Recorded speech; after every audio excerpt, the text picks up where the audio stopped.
Faris Rustam Munaf tampil berbeda dalam 2 tahun terakhir ini. Ia tampak jauh lebih bugar dan lebih atraktif dalam berbicara, kreatif dengan lebih sering tampil lagi bermain musik di atas panggung. Dalam sebulan, setidaknya ia naik panggung untuk 6 kali pementasan di berbagai kota yang berbeda. Setelah menjalani masa rehabilitasi narkoba dari bulan Agustus 2018 hingga bulan Mei 2019, Faris terasa seolah juga merehabilitasi kehidupan pribadinya. Pria yang juga memiliki 3 orang anak ini memasuki kehidupan baru dan terkesan lebih humanis. Ia kini memiliki akun sosial media yang tidak pernah dibuatnya sejak 20 tahun lalu. Faris juga memiliki manajemen anyar yang sangat solid untuk terus membantunya dalam membangun karir bermusik lagi. Bersama manajemen itu pula, di tengah masa pandemi COVID-19, Faris Rustam Munaf bergabung dengan komunitas pewarta hiburan dan gerakan peduli jurnalis untuk berbagi kebaikan dan menebar sembako untuk para jurnalis terdampak COVID-19. Di tahun 2020 ini pula, Faris juga berupaya merilis ulang seluruh album yang pernah dikeluarkannya dengan kode khusus, yakni produksi tahun 2020. Dan diterbitkannya atas namanya sendiri, Faris Rustam Munaf. Penanganan administrasi dan royalti dari seluruh karya Faris tersebut dipegang oleh Rentri Enterprises dari Italia. Berikut wawancara Benz Leo dan Faris Rustam Munaf yang kini memasuki usia 61 tahun dan merasa dirinya semakin tambah kreatif. Ya, saya kenal Faris Rustam Munaf sekitar tahun 2007 pada saat masih SMA di SMA 3 Jakarta waktu itu, dan saya sering menyambangi rumahnya juga di Jalan Maluku. Gimana kabar rumah itu? Nggak tahu deh, nggak pernah ke situ. Ada satu lagi yang menarik, waktu itu Faris sudah mulai tampil di Lomba Cipta Lagu Remaja Prambors dan bersama kawan-kawannya dari SMA 3. Ngomong-ngomong soal ini nih, konser 7 Ruang tadi kan kita udah ngobrol. Ada sesuatu yang baru yang ada lagi garap saya. Iya, ada beberapa kerja yang kami lakukan di masa pandemi ini. Selain sebetulnya yang paling banyak dilakukan oleh manajemen adalah bakti sosial ya. Sosial dalam rangka pandemi, membantu donasi berbagai cara, mulai dari sembako di saat bulan puasa, juga bantuan saat lebaran dan segala macam, juga pembagian masker. Kami juga bikin masker dari arisan antologi untuk kita donasikan.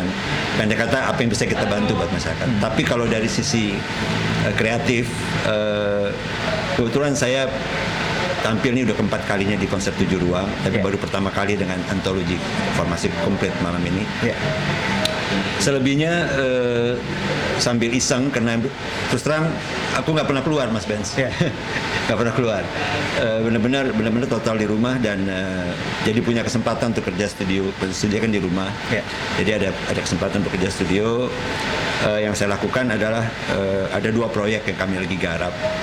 Yang pertama adalah proyek bersama DSS Music juga, Mas Doni, dan juga bersama Tri Utami, saya, musiknya digarap oleh Yongki Vincent dan kawan-kawan. Kami lagi mendaur ulang, membuat lagu-lagu standar, lagu-lagu standar Indonesia populer dari zaman tahun 40-an sampai 60-an. Itu kami ambil lagu-lagunya Ismail Marzuki, tapi kami ambil yang nggak biasa-biasa gitu. Maksudnya nggak biasa-biasa, terus contohnya kayak Di Wajahmu Kulihat Bulan gitu ya. Payung Fantasi dan segala macam. Jadi banyak lagu-lagu itu, dan juga lagu-lagu tahun 60-an yang 60-70-an yang juga populer, nggak boleh dilupakan. Misalnya lagunya Mas Viol, Surat Undangan, Sunyi Sepi Sendiri itu ya. Surat Undangan. Terus juga ada lagunya Mas Arianto, Teti Kadi, Sepanjang Jalan Kenangan, segala macam. Jadi kami lagi buat Indonesian Standard Songbook lah gitu, yang mencoba. Nah itu juga lagi digarap. Sama satu lagi, saya juga lagi menggarap album baru tapi skopnya internasional karena kebetulan saya sekarang dipegang sama publisher dan distributor dari luar negeri, dari Jerman, dari luar negeri, namanya Raintree Incorporated. Yeah. Saya lagi menggarap soal album baru judulnya Naked Romance. Diharapkan sih tahun depan selesai. Berisi total lagu baru dan hampir semuanya berbahasa Inggris, malah semuanya berbahasa Inggris kayaknya, karena memang skopnya untuk internasional. Saya merasa beruntung karena saat ini semua album saya mulai dirilis secara resmi, ya, dan itu kodenya kalau buat mereka yang mau mencari itu di semua digital platform, ya, mulai dari Spotify, terus di Apple Music, di Bandcamp, bisa dijumpai hampir di semua, ya, di semua, ya, Amazon segala macam. Itu kodenya itu adalah terbitannya 2020 dan diterbitkan oleh saya, oleh Faris RM. Di luar itu tidak, saya bisa katakan tidak original gitu. Tapi semua album saya yang lain-lain kayak Simfoni, ya, dengan grup-grup Wow, semuanya sudah mulai beredar lewat saya resmi secara legal gitu. Dan sambutannya luar biasa. Makanya juga penanganan profesional, administrasinya juga baik gitu ya. Yang sebutan administrasi pasti royalty, ya. Royaltinya sangat diatur rapih dan memuaskan lah gitu. Ya. Yang menarik tadi disebut manajemen saya mengelola ini dengan profesional. Yang disebut manajemen siapa yang di belakang Faris RM sekarang? Sekarang ini Faris RM Manajemen dikelola oleh Mbak Permata Belladonna dengan tim manajemen yang selalu mendampingi kami. Itu adalah Bung Tommy Tahitu untuk Faris RM dan Antologi. Kemudian ada Mbak Caca Gracia, itu juga khusus untuk Faris RM yang solo-solo. Ya, ya kami berempat lah yang sekarang mengelola Faris RM Management. Ya.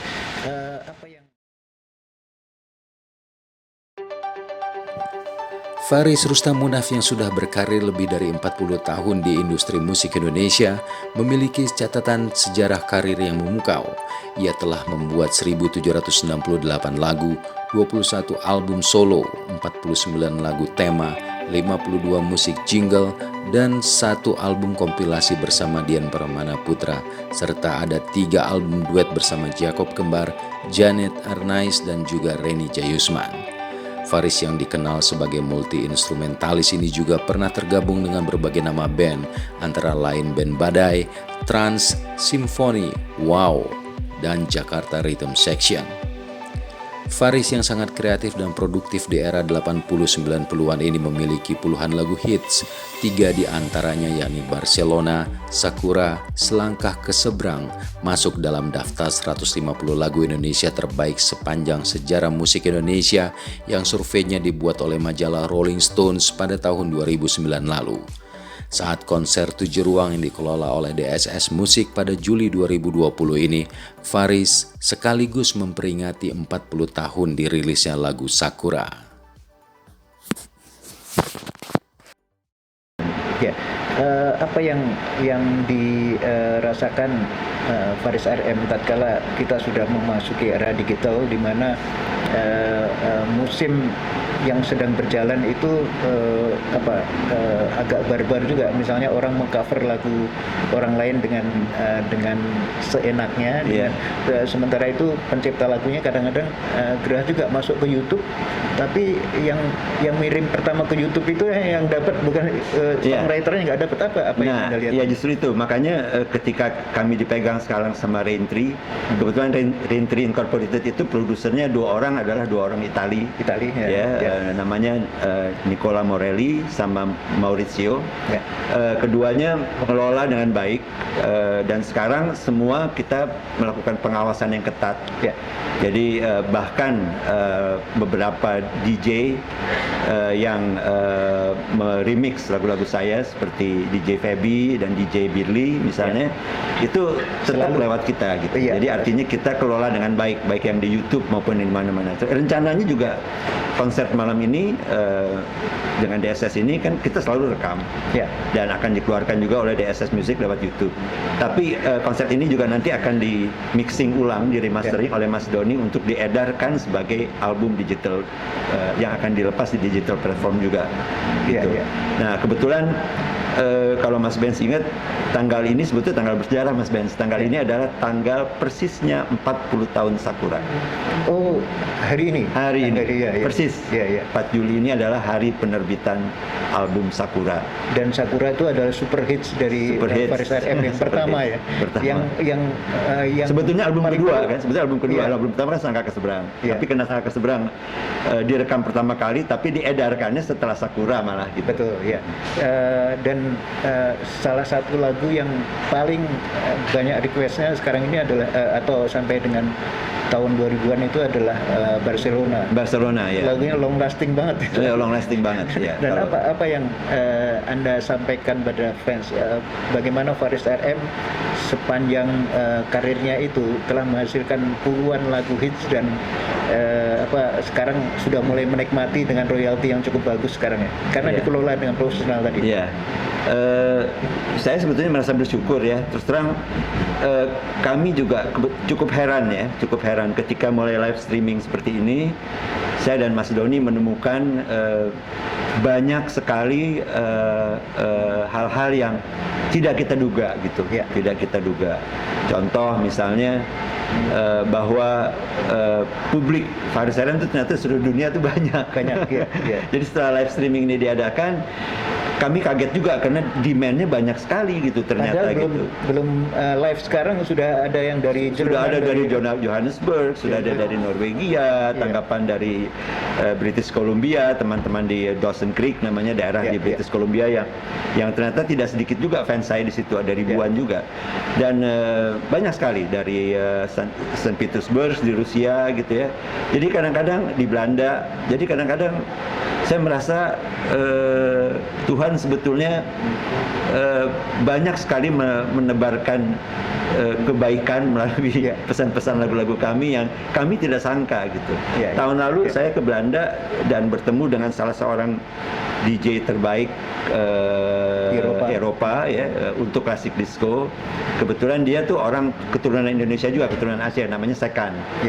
Nah, saya dikenali sama anak-anak saya, dan si Sekan itu cerita bahwa lagu saya tuh Sangka Keseberang tuh populer sekali di Ibiza gitu ya. Jadi dengar hal-hal seperti itu tuh menyenangkan ya, dan surprise gitu. Karena di saat sosmed mulai menebar, terutama di saat pandemi Corona, sehingga kita tidak punya jalan lain untuk menghibur orang sambil mengajak mereka berdonasi dan segala macam. Kami nggak menyangka gitu bahwa kami menemukan kebenaran baru yang sebetulnya selama ini terjadi tapi kami tidak tahu gitu ya. Seperti waktu terakhir kami main 7 bintang di konser 7 ruang, ada fans dari Ekuador, nggak jelas lah. Tapi yang paling menarik adalah dari tadi Faris mengatakan kami. Sebetulnya kami ini siapa saja yang sebetulnya mendukung karya Faris RM di luar Mas Doni misalnya atau 7 bintang, tapi ada pasti ada kami yang lain atau orang-orang yang lain. Banyak sih, sebetulnya banyak ya. Maksudnya yang saya sebutkan kami tadi itu sebetulnya adalah manajemen yang lebih banyak ya. Karena terus terang manajemen Faris yang kali ini nih mungkin adalah yang terbaik selama ini gitu ya. Karena dulu kami cuma manajemen tuh hanya berkonsentrasi di aktivitas atau bisnisnya aja. Bisnisnya aja dan live konsernya aja gitu. Tapi sekarang sudah lebih banyak di hal-hal lain gitu, di pembenahan royalti misalnya, bergabung dengan Raintree, juga di pengelolaan sosmed yang tadinya terus terang saya nggak terlalu banyak menyentuh sosmed, tapi sekarang ini sudah ada official Twitternya Faris, sudah ada official Instagramnya Faris, sudah ada berapa tim yang di sosmed dan semua aktif gitu, semua aktif. Satu dan yang lain tuh saling menguatkan, saling mendukung, sehingga kami baru tahu gitu bahwa ada 1,8 juta fans Faris, loyal fans Faris di seluruh dunia. Itu angka yang buat saya menakjubkan gitu, menakjubkan dan mereka loyal gitu, mereka loyal terhadap kami.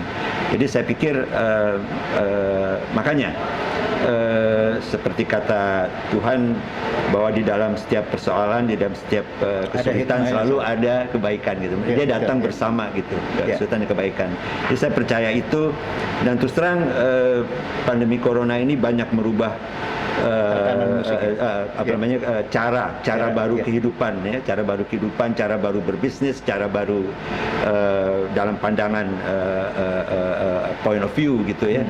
Dan saya merasa bahwa banyak hal positif sebetulnya yang terjadi di saat ini. Artinya kejatuhan banyak korporasi besar sebetulnya juga mulai menyadarkan bahwa sekarang Tuhan membuka mata kita bahwa sebetulnya maju atau tidak maju itu urusan kita sendiri. Betul, gitu. Yang penting orangnya harus survive dulu. Orangnya harus survive dan punya keberanian dan punya kreativitas yang tanpa henti. Ada satu yang paling menarik, Faris RM mengatakan bahwa musiknya Faris, musiknya orang-orang Indonesia itu dikenal di luar pada saat pandemi virus ini karena ada live streaming pada saat mereka perform.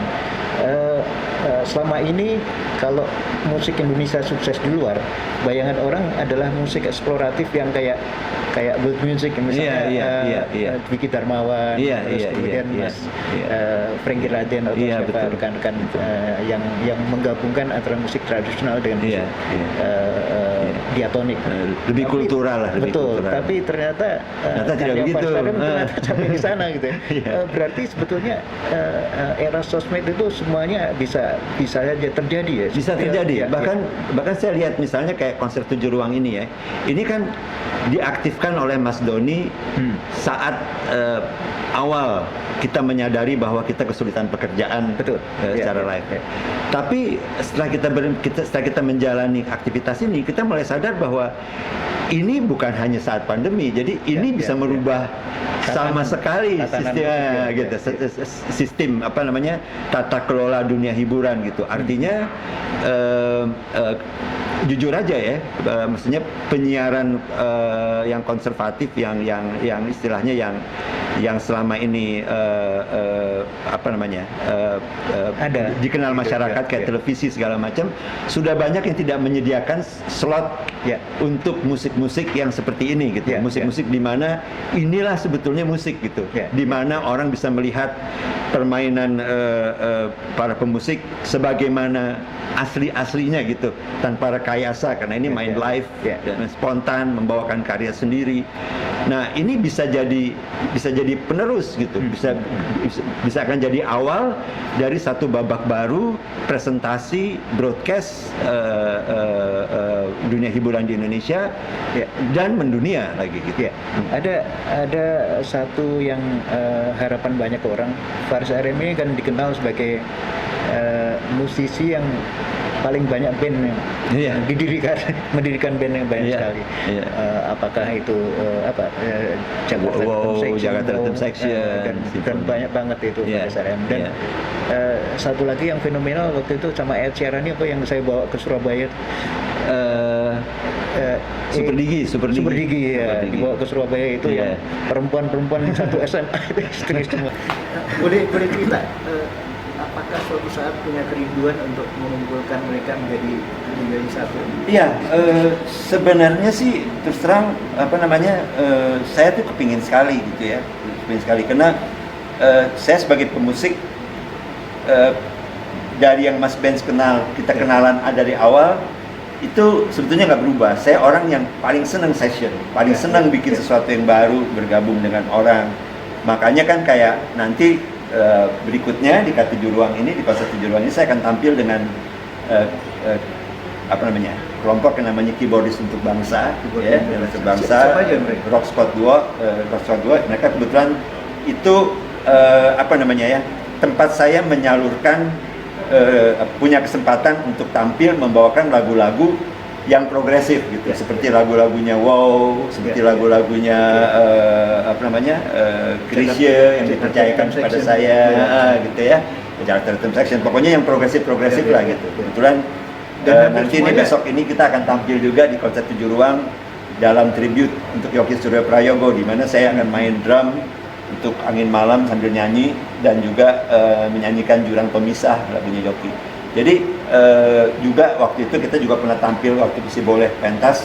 Saya dengan keyboardis untuk bangsa ini pernah tampil membawakan lagu-lagu progresif saya sendiri, gitu, seperti lagu-lagunya Wow waktu itu ya, kita bawain Armageddon, kita bawain lagu-lagunya Simfoni. Jadi adalah penyaluran. Dan kenapa demikian? Karena kebetulan original member dari grup-grup tersebut udah banyak yang meninggal kan, kayak Trans gitu misalnya, yang baru-baru saja dirilis lagi vinilnya dan laku keras benar di dunia, vinilnya dirilis.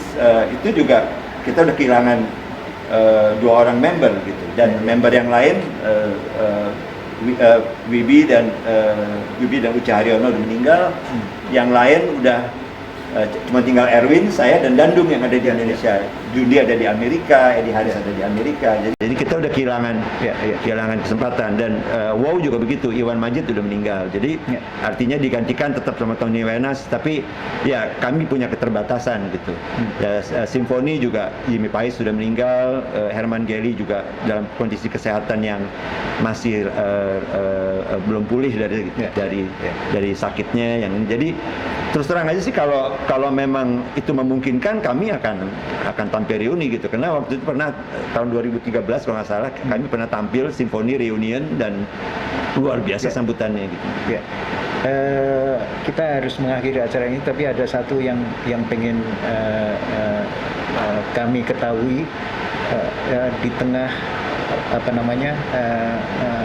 merambatnya usia yang semakin semakin senior.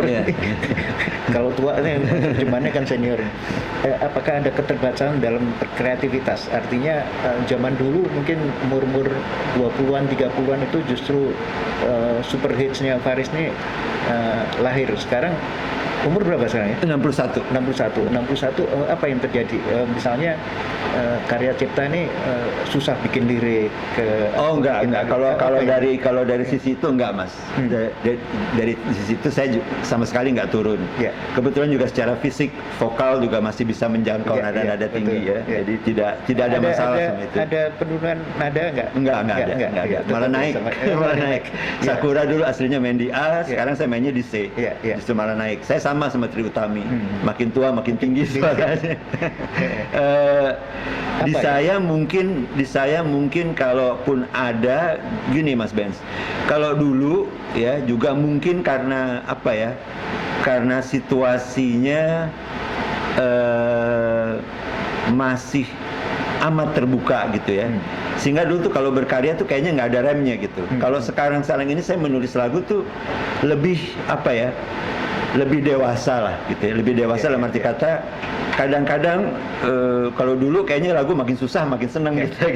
Kalau sekarang mungkin lebih dewasa lah gitu. Dalam menulis itu lebih dewasa. Syair lebih dalam, tapi musik lebih simple, tapi kekayaan teknologi sangat kita gunakan dalam arti kata kayak penemuan sound baru. Itu yang saya akan tampilkan di album saya yang terbaru nanti, Naked Romance tahun depan. Dan itu siapa yang playernya siapa? Playernya masih mayoritas Faris gitu, tapi ada dibantu dengan beberapa player yang beda-beda sih. Ada dari kalangan milenial, ada juga kalangan dari yang senior. Seperti untuk antologi ini saya memilih untuk best player karena terus terang antologi itu dibuat dalam kondisi yang dalam konteks permainan yang spontan. Jadi kita benar-benar sangat membutuhkan pemain yang nggak perlu di aransemen, tapi artinya gini, lo tahu struktur lagunya, mari main dengan cara lo masing-masing. Gitu. Main cara masing-masing, dan kekuatannya justru ada di situ gitu. Oke. Ya, itu tadi obrolan dengan Faris untuk masa depan musik Indonesia. Sukses. Terima kasih Mas Ben. Terima kasih.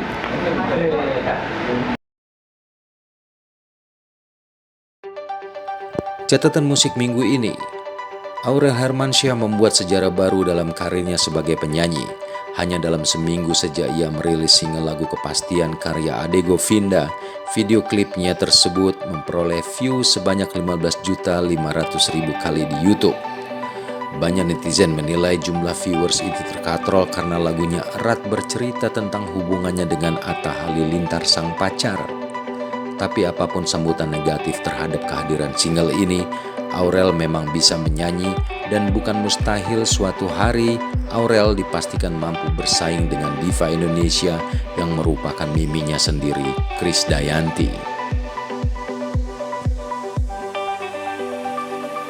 Musisi dan produser Yovie Widianto melahirkan pasangan penyanyi duet remaja yang manis dan laris, yakni Brescia Jody dan Arsy Widianto. Keduanya diduetkan dalam lagu Rindu Dalam Hati, Dengan Caraku, dan Sejauh Dua Benua. Masing-masing video dari lagu itu telah ditengok oleh lebih dari 10 juta viewers. Arsy sendiri dikenal sebagai putra pertama Yovie Widianto yang bisa bernyanyi dengan suara lembut dan empuk. Sementara Brescia Jody banyak terlihat membawakan lagu cover di YouTube yang kemudian juga terkenal sebagai finalis Indonesian Idol musim ke-9. Sejauh mana Arsy dan Jody tetap awet menjadi pasangan duet yang romantis, akankah ini berlanjut ke dunia nyata? Kita tunggu karya lagu Yovie terbaru untuk merekatkan mereka.